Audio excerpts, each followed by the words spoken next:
Hello friends, આજે આપણે બનાવીશું સ્વામિનારાયણ મંદિરમાં મળે તેવી પડવાળી રોટલી છે. ખાવાની બહુ જ મજા આવે છે. તો તેના માટે મેં સૌપ્રથમ અહીંયા 3 કપ ઘઉંનો લોટ લીધેલો છે.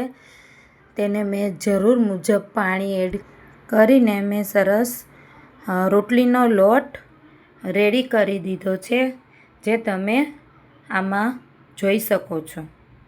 આ આપણો રોટલીનો લોટ રેડી થઈ ગયો છે. હવે એને આપણે 2 મિનિટ માટે રેસ્ટ આપી દઈશું.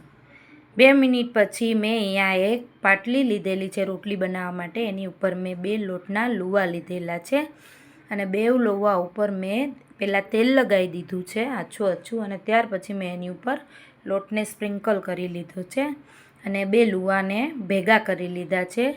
તમે જોઈ શકો છો કે આ રીતે આપણે 2 લુવાને ભેગા કરી દેવાના છે.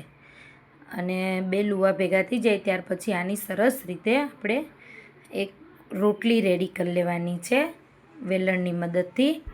વેલણનો બહુ વજન આપણે રોટલી ઉપર નહીં આપવાનો, ધીમે ધીમેથી રોટલી આખી આપણે રેડી કરી લેવાની છે.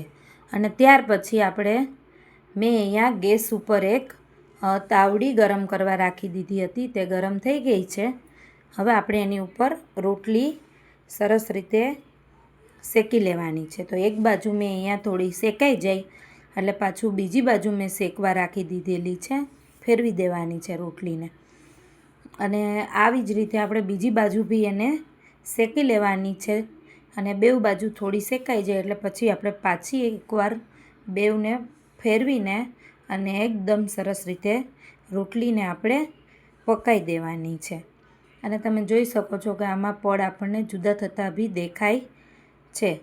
અને ત્યાર પછી આપણી આ રોટલી 2 બાજુ સરસ રીતે આ રીતે પાકી ગઈ છે, તમે જોઈ શકો છો. અને હવે આના પડ ઇઝીલી અલગ થઈ જાય છે. અને આ રોટલીનો ટેસ્ટ બહુ સરસ આવે છે. એકવાર જરૂરથી આ રોટલી બનાવજો કોઈ બી સબ્જી જોડે.